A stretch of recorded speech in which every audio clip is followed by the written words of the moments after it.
Hola, a mí me conozco como Chexmo y este es un video raro. Es un video raro por varios motivos. Uno es de que me muero de ganas de contar qué fue lo que estuvo pasando durante los últimos días y tal vez semanas inclusive. Todo aquello que hizo que se haga este video con este formato y demás. Y por otro lado, es raro porque es un video en cierta manera innecesario. Más de uno se puede preguntar por qué un video sobre la instalación de Git en Windows, cuando en realidad si estás necesitando usar Git probablemente sepas instalar un programa en Windows y es de conocimiento común que los programas de Windows tienen un botón mágico llamado siguiente, pero este video va un poco más allá, probablemente sea un video medio larguito y bueno, esto es porque el instalador de Git tiene un montón de opciones que no están en instaladores de otros programas. Y bueno, el objetivo de este video va a ser básicamente de que si vos apretás siguiente en una opción del instalador de Git sea porque así lo decidiste y no porque era la opción recomendada por el instalador.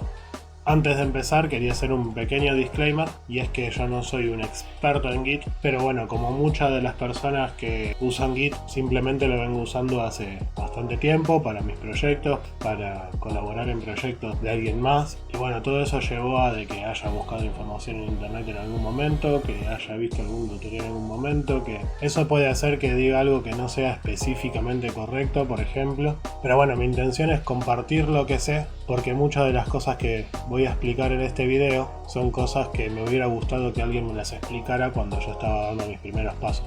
Por lo tanto, como se pueden imaginar, si realmente llevas varios años usando Git, probablemente no necesites este video. Es probable que muchas de las cosas que diga ya te suenen familiares, pero bueno, aún así, después me comentan qué tal les pareció este video. Sin dar muchas más vueltas, me voy a hacer una máquina virtual y vamos para allá.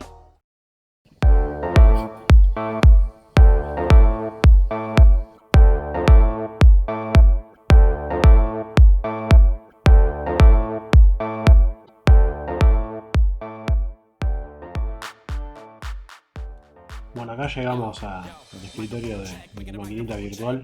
Nada, no está tipo por defecto porque le saqué los iconos del escritorio, le hice un par de modificaciones estéticas. Normalmente cuando vos instalás un programa, como ya había dicho antes, vas a la página de internet, buscas el instalador y lo descargas. Es lo que vamos a hacer nosotros ahora. En los sistemas basados en Linux, por ejemplo, que tienen repositorios, es probable que ya esté en los repositorios porque está en la mayoría de las distribuciones conocidas. En el caso de Windows, actualmente tiene un store. La verdad es que nunca me fijé si está en el store. Me parece que no, pero vamos a hacer la prueba. Nosotros vamos a buscar Git.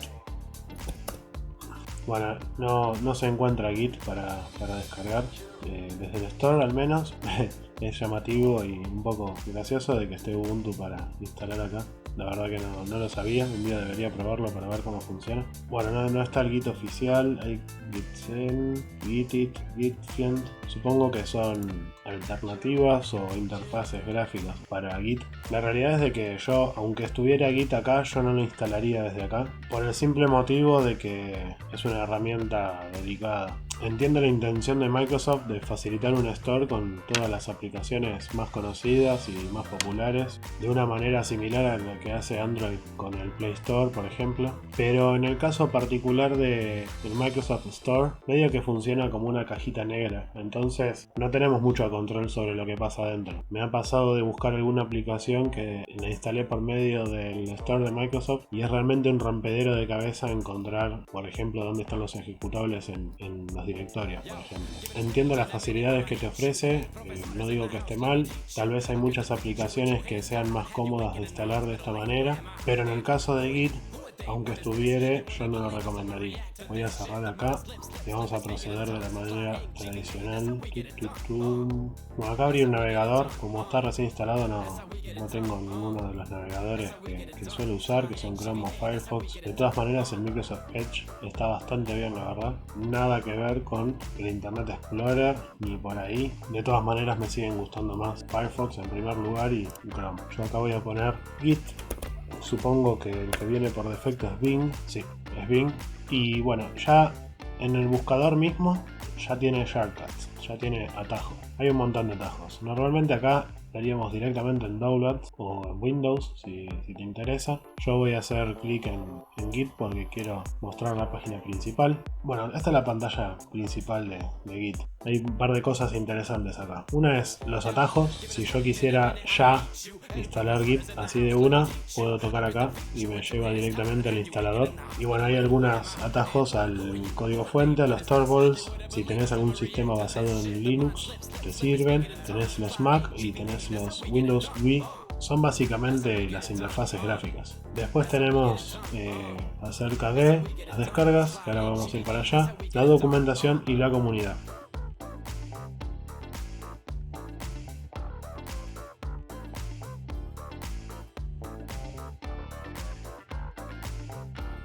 Ahora sí, vamos a ir a Downloads. Nuevamente tenemos el shortcut este de acá y nuevamente nos ofrece los Wii y nos ofrece estos tres, pero yo quiero ir a este por un motivo. Bueno, acá ya de movida me pregunta si quiero ejecutarlo, guardarlo o cancelar. Yo voy a guardarlo y yo lo que quería mostrar es de que está buena esta opción también. No es lo recomendable si vas a instalar Git para usarlo en tu computadora, pero puede pasar de que, por ejemplo, vayas a estudiar a un instituto, una universidad o lo que sea, o trabajas en distintos lados y para asegurarte de llevarte tu Git a todos lados, podés ponerte un pendrive con tu Git y tus cosas. La que te descarga por defecto creo que es esta, la de 64 bits para Windows. Lo que vamos a hacer es ejecutarla y cerrar esto. Bueno, acá se abrió, vamos a ponerle que sí. Bueno, acá se nos abrió el instalador. Empezamos con lo bueno. No voy a entrar en detalles de qué son las licencias GNU, pero básicamente lo interesante de esto es que es gratuito. Acá le voy a dar a siguiente. Por ahora viene como un programa normal, te muestra la licencia, después te pregunta en qué carpeta querés instalar el programa. La verdad es de que lo podés instalar donde vos quieras. Yo este lo voy a dejar así, tal cual está. En otras computadoras lo que hago es sacarlo del program files, que esté directamente c2.git, para encontrarlo más fácil cuando estoy en línea de comandos, pero la realidad es que es relativamente innecesario. Después vamos a ver por qué en un paso siguiente, un poco más adelante.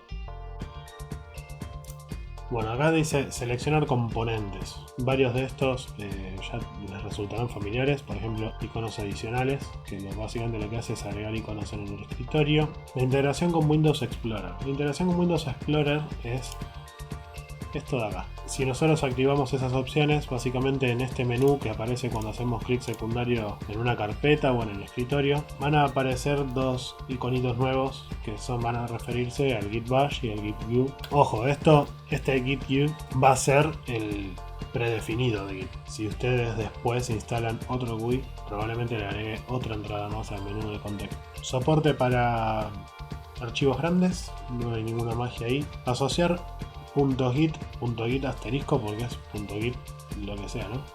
Git config, por ejemplo. Asociar esos archivos con algún editor de texto. Bueno, esta se explica bastante solo, que es asociar este tipo de archivo con el editor de texto por defecto. Si tienen configurado VS Code, por ejemplo, o algo de eso, como el por defecto va a agarrar ese.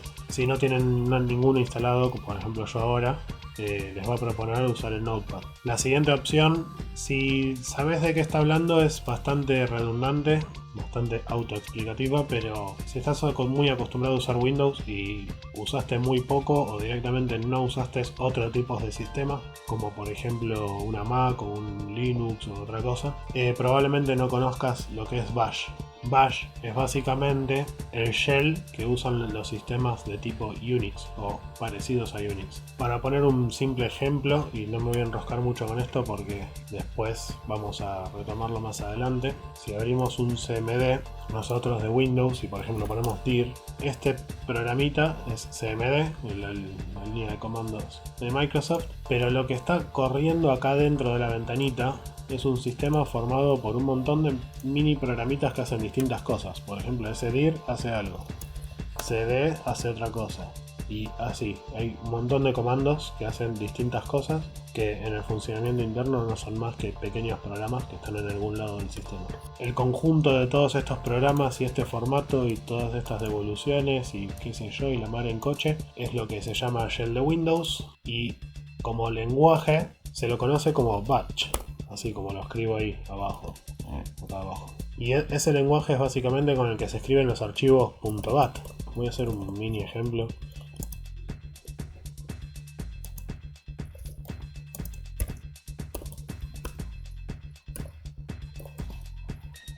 Ahí lo que estoy haciendo con este comando es guardando un eco adentro de un bat que se llama ejemplo.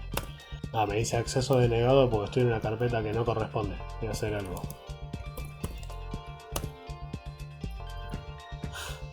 Ahí generé el archivo ejemplo y yo ahora si hago ejemplo.bat me va a decir hola. ¿Por qué? Porque yo le había guardado que me diga hola adentro del bat. Completamente irrelevante, pero quería mostrar más o menos qué era el lenguaje batch. Bueno, el equivalente a este para otros sistemas que no son Windows es Bash. Git funciona en Bash. Después más adelante vamos a ver que el instalador este que estamos usando subyacentemente, sin dar la cara por abajo de la mesa, nos instala algo parecido al CMD, un programita de consola, pero que en vez de correr batch, corre bash.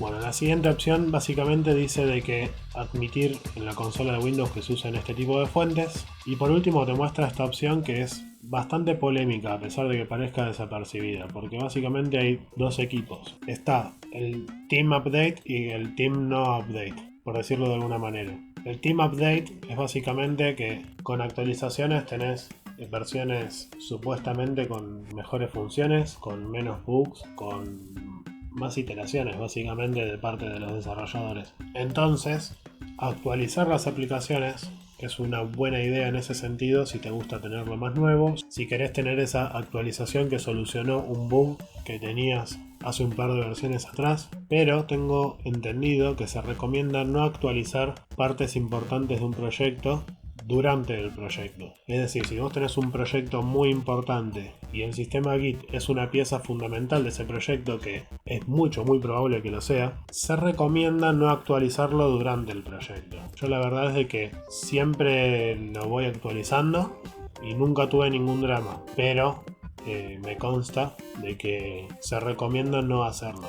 En el caso de Git no tuve ningún problema, pero hay sistemas como por ejemplo el motor de videojuegos Godot, que de versión a versión cambia un montonazo de cosas. Entonces realmente actualizar de versión a versión de Godot durante un proyecto puede hacer que cosas que ya tenías listas y debugueadas de pronto no funcionen o se rompan o tengan un bug desconocido. Y esto es porque hacen muchos cambios de paso a paso. Ese es uno de los motivos. Y otro motivo es que la verdad es que las actualizaciones son bastante hinchabolas, hablando en castellano criollo. No entiendo muy bien cómo es el periodo de actualizaciones de Git, pero lo que sí sé es de que a veces tenés una actualización y a los pocos días tenés otra actualización. A veces estás trabajando y te quiere instalar las actualizaciones y eso distrae, molesta. La realidad es que si vos chequeas esto, se te instala una especie de demonio que se le dice, o un programa de segundo plano, que básicamente está todo el tiempo buscando actualizaciones. Ese es otro motivo por el cual no activarlo si es que tenés una computadora de bajos recursos, por ejemplo, porque no es que se te va a poner más lenta la computadora por eso. Es un programita que no pesa nada. Pero está bueno que lo sepas, pues si tenés una computadora de pocos recursos, activarlo le va a agregar algo extra que nada, lo podés evitar. Quería aclarar de que si vos no activas esa check, manualmente igual podés actualizar Git, no es que no podés, solamente que Git no lo va a hacer automáticamente. Yo ahora lo voy a dejar tildada porque tengo ganas. Acá le vamos a dar siguiente. Bueno, acá llegamos a una opción que particularmente a mí me parece que ya no debería estar en los instaladores modernos. Entiendo que si trabajas en el área de sistemas de una empresa, por ejemplo, y tenés que instalar Git en 300 máquinas y seguir determinadas políticas que te impone la empresa, esto te es útil, pero son cosas muy específicas que si vos estás instalando esto en el escritorio de tu casa no te interesan. Para mí, con poner un botón como este de sí o no, acá sería suficiente, pero es una opinión personal. Esto lo que hace básicamente es elegir dónde se va a poner acá. Entre estas opciones, ¿dónde? En este caso, así como tal cual está, va a ser una carpeta que se llame Git y va a poner adentro todos los accesos directos. No hay mucha más vuelta que darle a esto, así que voy a poner siguiente de una. Acá vemos algo que por primera vez es distinto que otros instaladores. Por defecto, como ya dijimos, Git trabaja sobre un entorno de tipo Bash, que es más bien del tipo Unix o Unix-like, como se dice, Unix y parecidos a Unix, y por lo tanto considera que tiene acceso a un Vim, que de hecho lo tiene. ¿Qué es Vim? Es un editor de texto. Acá lo dice en la letra chica. Vim es un editor de texto que es poderoso, pero puede ser difícil de usar. La realidad es de que no sé qué tan difícil es de usar, porque tal vez con dedicarle 20 minutos o media hora al tutorial que te ofrece, ya lo sabes manejar relativamente bien, al menos lo necesario. Pero lo que sucede es de que cuando vos estás trabajando, estudiando, haciendo lo que sea que estés haciendo, tomarte esos 20 minutos o 30 minutos para aprender a usarlo o acordarte cómo se usaba si es que hace mucho que no lo usás, puede ser bastante molesto. Entonces, lo que te ofrece el instalador es cambiar esto. No usar Vim como editor de texto, sino poder usar, por ejemplo, el Visual Studio Code, o el Notepad++, o el Sublime, o el Atom, o VS Codium, o el que vos quieras. Si vos elegís esta última opción, puedes elegir otro que te dé la gana. Yo la verdad que no me voy a enroscar con esto, pero quiero que sepas que existe la opción. Ahora, ¿qué pasa? Yo elegí Visual Studio Code y me deshabilitó el Next. ¿Esto por qué es? Porque yo para poder elegir cualquiera de estas otras opciones que no sean Vim, ya tengo que tenerlas instaladas. Y yo en esta computadora virtual que estoy corriendo ahora, no tengo nada instalado porque está recién formateado. Entonces no me deja. Si yo tuviera hipotéticamente el Visual Studio Code instalado, me dejaría hacer Next eligiendo el Visual Studio, lo cual es una muy buena idea, la verdad. Yo en este momento, como la verdad me defiendo con Vim y no tengo ningún otro instalado, voy a dejar Vim y ya está. Voy a pasar al siguiente. Bueno, acá llegamos a algo bastante importante, que es el path. Para explicar qué es el path voy a volver a la consola, que la dejé minimizada a propósito. Vieron que acá en la consola yo ejecuté comandos. Por ejemplo, este de acá, este de acá, este de acá. Por ejemplo, este de acá. ¿Sí? Son todos comandos que yo había ejecutado. ¿Qué pasa con esos comandos? Son programitas que están en algún lado de la computadora. ¿Dónde? No sé. Y tampoco me interesa.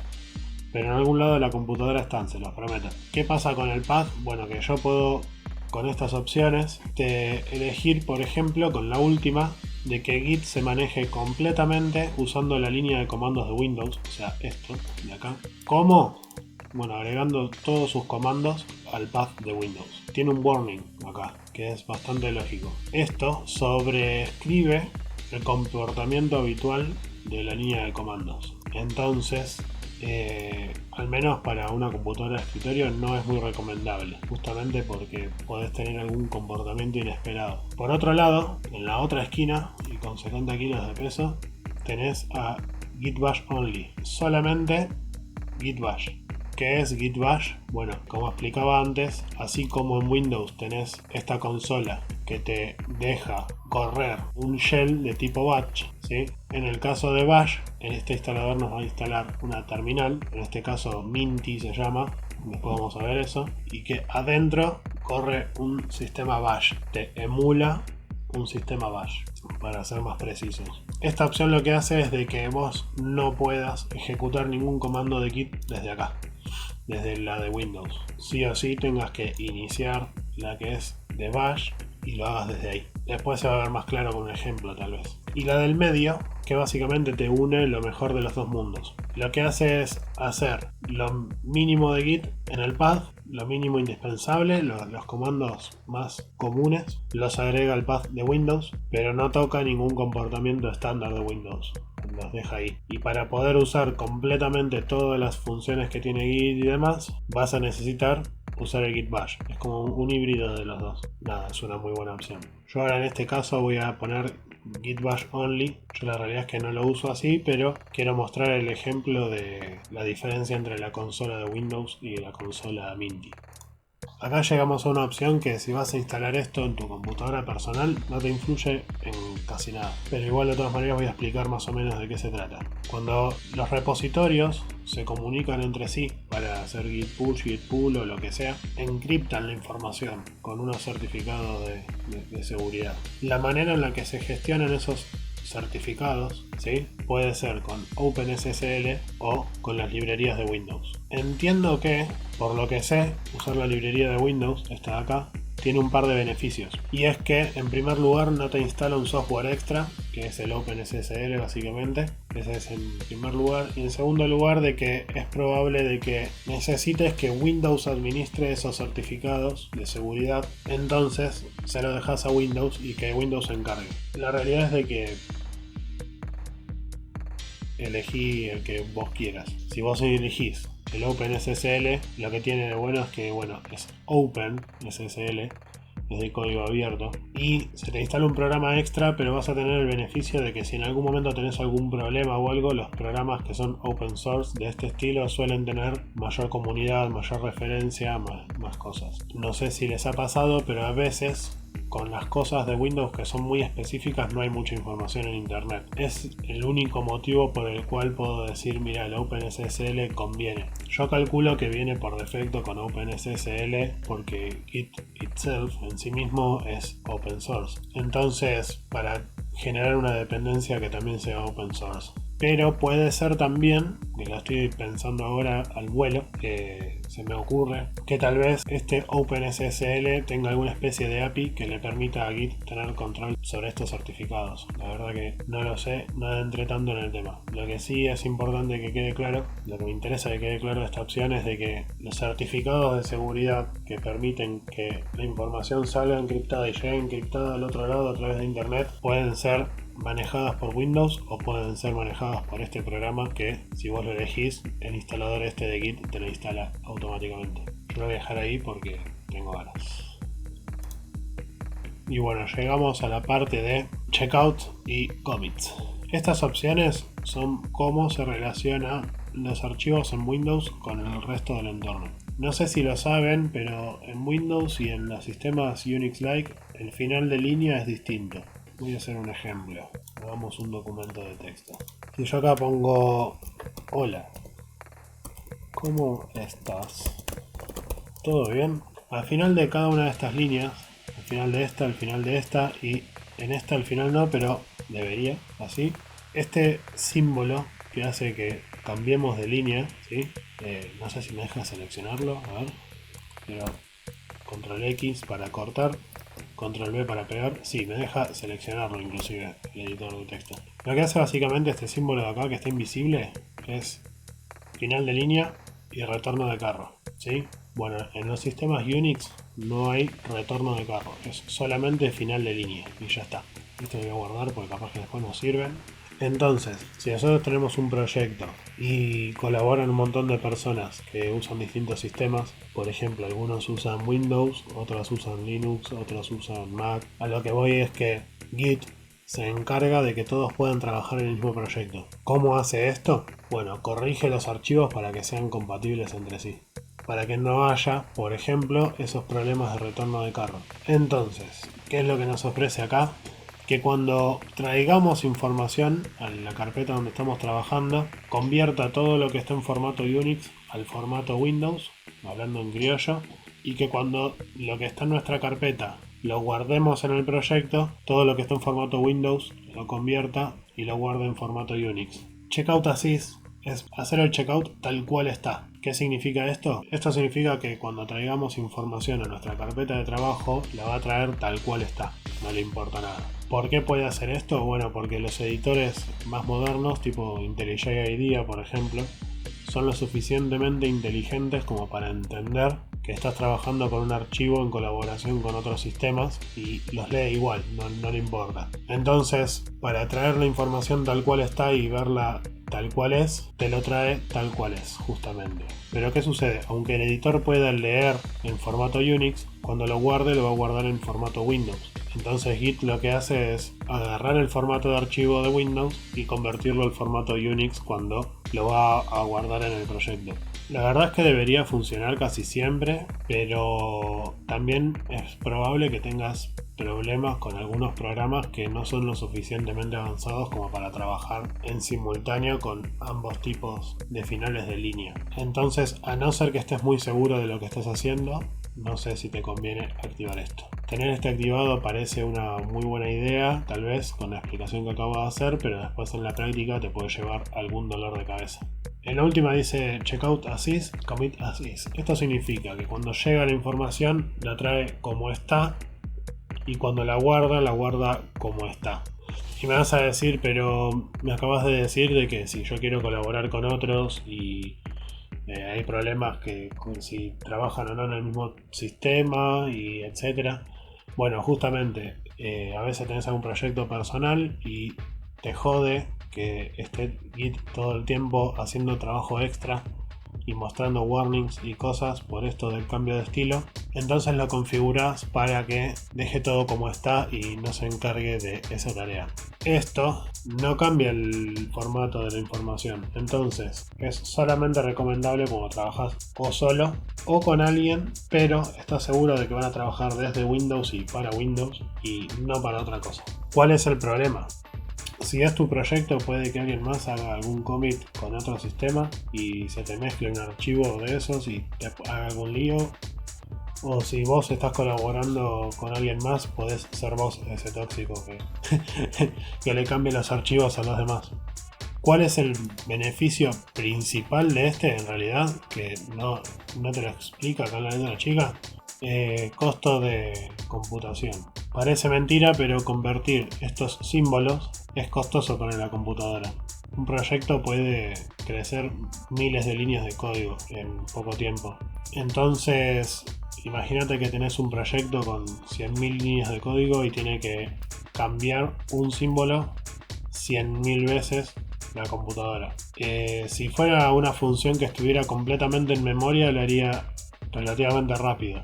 Pero como es de escritura y lectura del rígido, no suele ser lo más rápido del mundo. Entonces, ese es uno de los motivos. Y otro motivo que se me ocurre es el tema de los warnings. Realmente nunca me fijé si hay una manera de desactivar los warnings por el cambio de símbolo pero si vos estás en esta opción, cuando hay un archivo que necesita cambiar de símbolo, te lo avisa. Y te lo avisa una vez por cada archivo. Y eso es bastante molesto, la verdad. Pero, qué sé yo, te acostumbras también. Yo me acostumbré y por eso nunca busqué cómo desactivar el warning o nada de eso. Entonces, mi consejo es de que actives esa opción solamente si estás trabajando solo. Esta si estás muy seguro de lo que estás haciendo, y si no, déjala en este que va a estar todo piola. Y por último, antes de terminar con esta sección, quería mencionar que esto que está entre paréntesis, que dice es que si vos conseguís entrar a este atributo en las configuraciones, le cambiás este valor y ya está, cambiaste esta opción de vuelta. O sea, no es algo definitivo, no es algo forever and ever. Vos después de terminar la instalación o trabajás en un par de proyectos, qué sé yo, y después te das cuenta que estás trabajando en un proyecto en particular en el que necesitas usar esta opción, y bueno, te pasás a esa opción y listo. Vas a la configuración, te pasás a esta opción, trabajás en lo que tengas que trabajar y después, no sé, terminás y te volvés a esta o como vos quieras. No voy a entrar en cómo configurar esto, pero que sepas que se puede. Bueno, ya vamos llegando al final de la instalación esta. Acá te pregunta dónde correr el Git Bash. Si en una consola de Windows o en Minty. Vieron que yo antes, hace un par de opciones atrás, lo voy a buscar. Acá dije que Git Bash te hacía una terminal o una consola, algo así, pero donde íbamos a correr Git. Bueno, básicamente Minty es el programa que es el equivalente al cmd.exe de Windows. Solamente que adentro, en vez de correr el shell de Windows, te corre un bash. ¿Sí? O un entorno del tipo bash. Acá la letra chica te dice cuáles son las principales ventajas y desventajas de cada uno. En realidad te dice cuáles son las desventajas de cada uno y uno supone por sentido común de que es una ventaja del oponente, ¿no?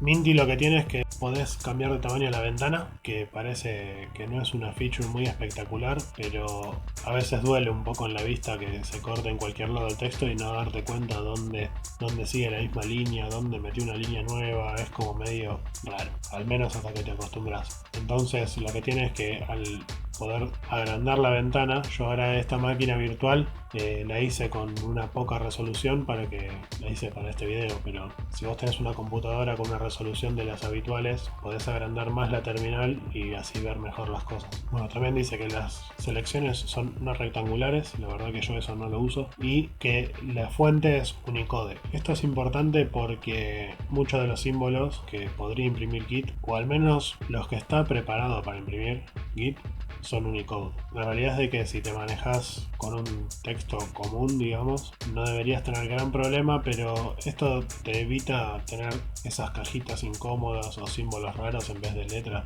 o cosas por el estilo.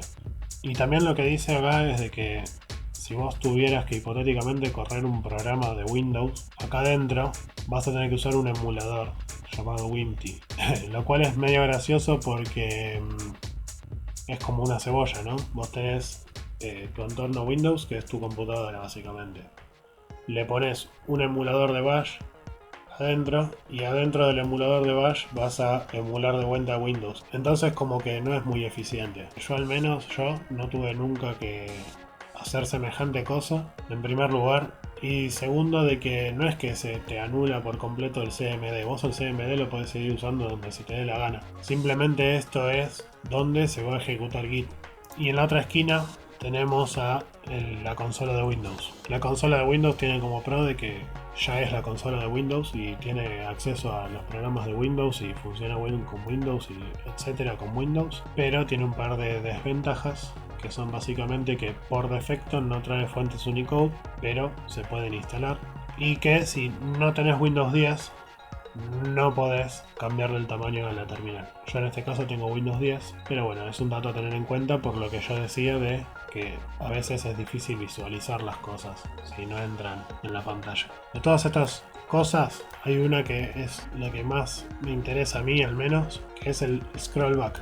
El scrollback es cuántas líneas yo puedo retroceder en la consola o la terminal. Yo me voy a venir acá para ver, por ejemplo, en esta layout, buffer size, 9001 líneas. Bueno, esta consola que está acá, que yo tengo acá, tiene la capacidad de retroceder 9000 líneas. En realidad es bastante poco. ¿Por qué? Si hay que hacer una operación bastante grande, van a quedar líneas afuera de esas 9000 líneas. O sea, afuera de ese buffer de 9000 líneas que nos ofrece la consola, va a quedar más texto al que nosotros no podemos acceder. Y eso puede ser problemático porque nos podemos estar perdiendo información interesante. Estas opciones de acá se pueden configurar. Si venís acá a defaults o predefinidos, creo que dice en español, lo podés agrandar. Te da opción de agrandarlo, pero no lo puedes agrandar mucho más, la verdad. Es solamente agrandarlo un poco más. En cambio, Minty, que es del estilo Unix-like, se puede agrandar este buffer bastante más. Y esa es una ventaja tremenda porque cuando tenés un commit, un add o algo que te devuelve información en pantalla y es mucha esa información, no te perdés de nada. Así que bueno, voy a dejar el Minty, ¿sí? Y voy a poner el siguiente.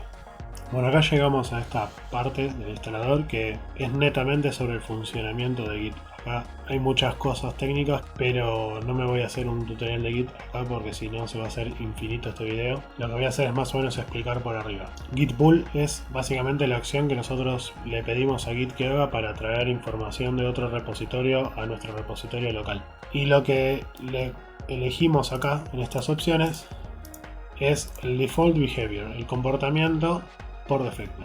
Nosotros qué queremos que haga cuando hacemos un pull, un fast forward, un rebase o un merge. Eso es lo que nos deja elegir acá. Si nosotros elegimos fast forward, lo que va a pasar es de que Git se va a querer encargar de todo. Como que le digamos, che, mira, quiero unir lo que está allá con lo que tengo acá. Y Git te dice, bueno, deja que yo me encargo.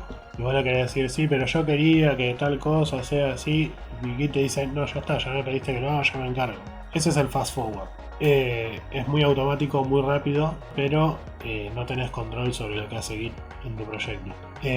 Después tenés el rebase, que básicamente el rebase es cuando vos guardás información en Git, no solamente guardás el estado de las cosas, sino cuáles fueron los cambios que le hiciste a esas cosas. Entonces, vos lo que podés hacer con el rebase es decir, bueno, yo hice estos cambios. Entonces, yo en vez de hacer los cambios sobre esta versión del proyecto, me traigo la versión que está en otro lado y hago los cambios ahí. Si vos elegís el Default Behavior Rebase, va a hacer eso, va a registrar qué cambios tiene que hacer, va a traer la versión remota y le va a hacer los cambios ahí.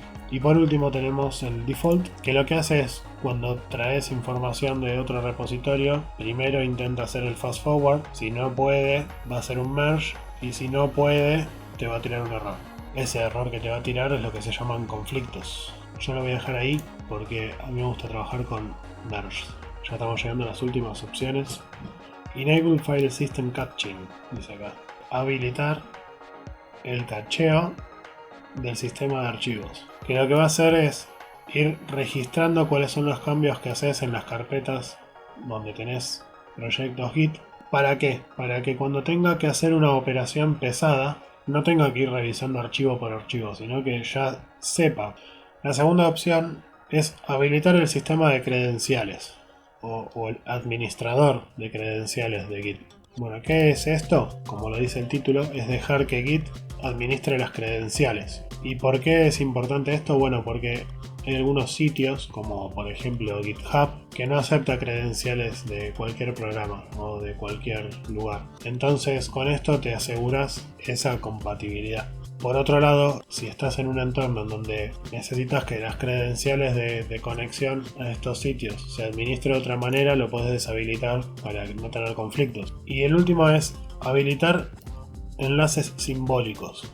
En castellano sería. En Windows no se usa mucho que yo sepa, al menos a nivel usuario no, capaz que si lo usa de una manera muy escondida. Vieron que Windows tiene como esa tendencia de ocultar cosas. Capaz que venís a PC, al disco local, y capaz que acá dice Program Files porque está en inglés esta versión, porque es la internacional de Windows, pero si lo pusiera con el paquete en castellano, en vez de decir Program Files diría archivos de programa, y ese archivos de programa en realidad te lleva a Program Files, pero es como un espejo, una ilusión óptica. No es específicamente lo que son los links simbólicos, y tampoco estos accesos directos. Si yo acá hago un shortcut a C2.Windows, me faltó arriba, eso no me lo toma, Windows, Next, Finish. Yo acá hago doble clic y mágicamente estoy en C Windows. Pero yo en realidad, si fuera un enlace simbólico, no debería estar en C:/Windows. Debería estar en C users foo, que es el personaje inventado que hice para la máquina virtual, desktop, y acá cuando abra Windows, acá debería ser /Windows, ¿sí?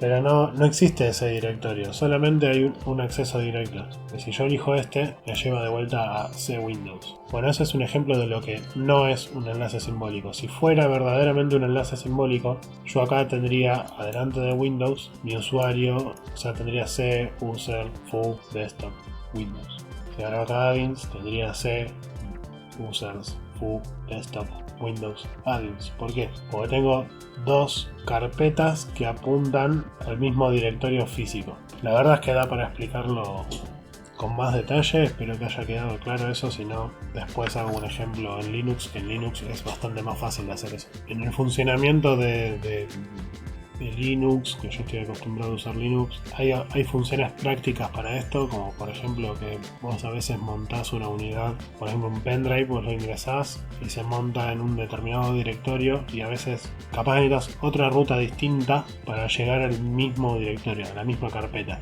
Entonces lo que haces es hacer un link simbólico y llegas con dos rutas distintas a la misma carpeta física. O sea, físicamente hay una sola carpeta, pero el sistema tiene dos maneras de llegar. Y no es que es una ilusión, que es un icono que vos lo tocas y engaña, sino de que posta hay dos maneras de llegar. Para hacerla corta, si más o menos entendés de qué se trata y crees que te puede llegar a servir para algo, lo podés activar.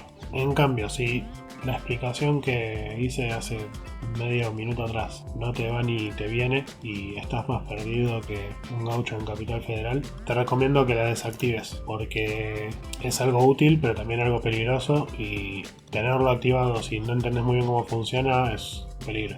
Voy a ponerle siguiente. Bueno, acá es habilitar el uso experimental para pseudo consolas. Esto es porque hay algunos programas como Node o Python que necesitan la consola. Entonces vos lo que haces es ofrecerle la consola de Git para eso. La verdad que no me parece una muy buena idea. En este caso a mí me parece de que podés abrir una línea de comandos en cualquier lado en vez de un git bash. O sea, podés abrir una de estas con un PowerShell y listo, no tenés más problema. Pero bueno, es como opinión personal.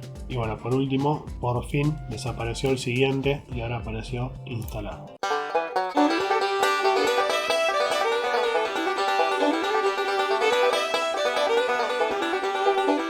Bueno, ahí se terminó de instalar.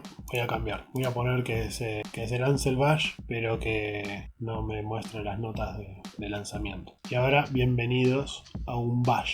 Bueno, básicamente esta es la consolita de bash. Fíjense que es distinta que la de CMD. Esta es, si buscamos acá, sobre Minty.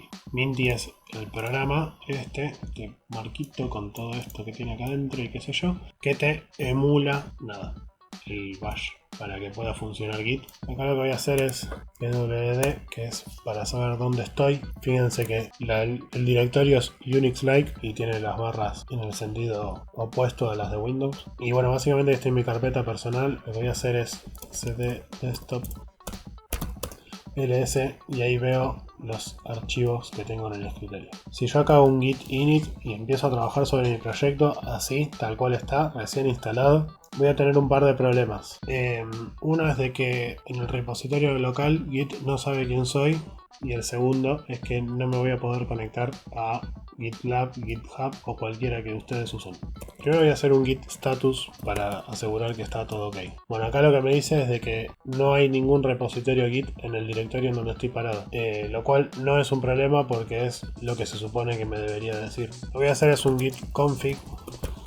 ¿Sí? El git config es para acceder a las configuraciones o setear configuraciones nuevas. Los git config tienen un parámetro principal que es local o global.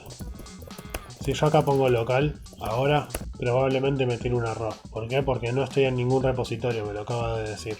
En cambio, si pongo global, no me va a decir nada, al contrario, va a estar todo joya. ¿Por qué? Porque las configuraciones globales son las que son del programa Git, digamos, por decirlo de alguna manera. En cambio, las locales son del repositorio local en el que estamos. ¿Sí? Atrás de esto hay una determinada teoría que, como dije hace un rato, esto no es un tutorial de Git, así que no me voy a detener en cuestiones muy técnicas. Yo voy a hacer es un global username y le voy a poner. ¿Por qué? Porque puedo. En la mayoría de los casos, cuando no te responde nada es porque está todo bien. Cuando te responde algo es porque está todo mal. Es como una relación tóxica. Git config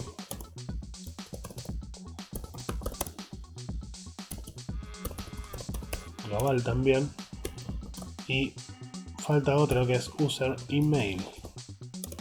Si nosotros no seteamos un email, nos va a tirar error también. La explicación de esto es que pueden haber en la misma empresa varias personas con el mismo nombre. Entonces la manera de diferenciarlos virtualmente es que tengan distinto email. Si tenés email y no tenés nombre, también te tira error porque no tenés nombre. Tenés que setear las dos cosas.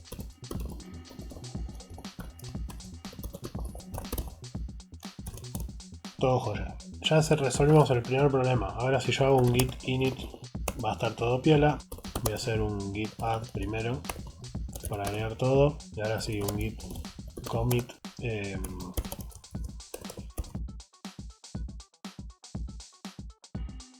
Está todo joya. Si no teníamos ni el nombre ni el email, iba a tener errores. Ahora, ¿qué pasa? Yo después quiero hacer un git push, que yo ahora no lo voy a hacer porque eso tendría que ir a GitLab, GitHub y configurar un montón de cosas. Pero lo que sí necesitamos, para ir a GitLab y configurar un montón de cosas, nos va a pedir una clave SSH. Y yo te voy a decir cómo obtenerlo en Windows. Para eso lo que hacemos es git quit, que esperamos un poquito y nos va a abrir esta ventanita. Y en esta ventanita vamos a help show SSH key, y al principio, la primera vez que ejecutes esto va a estar vacía, pero vos pones generar, esperás un poquito. Acá sí que puedes ponerle contraseña, pero la verdad es de que aunque no le pongas contraseña ya es lo suficientemente seguro igual. Y bueno, después cuando vayas a GitHub o GitLab o la que sea que uses a configurar tu cuenta, te va a pedir esto de acá. Podés copiarlo al portapapeles de Windows y pegarlo directamente. Y bueno, con eso ya quedó completamente configurado y funcional. Antes de cerrar la máquina virtual quería hacer la última prueba. En una de las opciones, si quieren pueden retrasar el video para estar seguros, yo elegí entre poner a Git Bash como única alternativa para meter comandos Git, hacer una combinación entre las dos opciones o usar la línea de comandos de Windows. De esas tres opciones yo elegí la de solamente Git Bash. Por lo tanto yo quería probar de que acá ya estuvimos metiendo comandos de Git, pero acá no. Quiero probar y que ustedes vean de que si yo acá meto comandos no pasa nada. Voy a borrar todo esto que estaba en cohete. Lo que voy a hacer es Git status, por ejemplo, y con eso me alcanza para decir que Git no está reconocido. ¿Por qué? Porque no se agregó al pad. ¿Por qué? Porque yo elegí la opción esa. Si hubiera elegido la opción del medio, la de... probablemente con la magia del cine, después les pongo una imagen por acá. Si yo hubiera elegido la opción del medio, lo que hubiera pasado es de que acá los comandos básicos, como por ejemplo Git status, me los reconocería. Entonces es una opción interesante porque no tenés que abrir un Git Bash solamente para eso. A mí más de una vez me ha salvado las papas esto de tener la opción del medio, digamos. Bueno, lo que voy a hacer acá es básicamente borrar todo lo que hice para que me quede el escritorio limpio y voy a cerrar la máquina virtual. Nos vamos dentro de un ratito.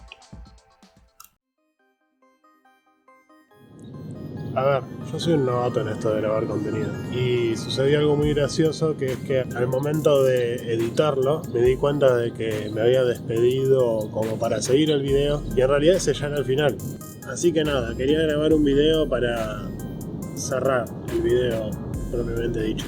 Espero que les haya sido útil o informativo o al menos divertido, qué sé yo. Y ya tengo en mi cabeza el próximo video, así que suscríbanse. Si hay algo que les gustó o no les gustó, pónganlo en los comentarios y seguramente nos vemos en el próximo video. No quería irme sin comentar algo. Yo estoy grabando este video en la calle. Bueno, en el lugar donde yo vivo, teniendo los recaudos necesarios, se puede salir a la calle y hacer este tipo de cosas. Me saqué el barbijo para grabar el video y me aseguré de no estar cerca de nadie. Creo que no hay nadie como a 100 metros a la redonda acá donde estoy. Es una problemática global muy importante la que estamos viviendo y no quería que esto quede como que hice una vista gorda al problema. Así que ahora sí me despido sin más. Adiós.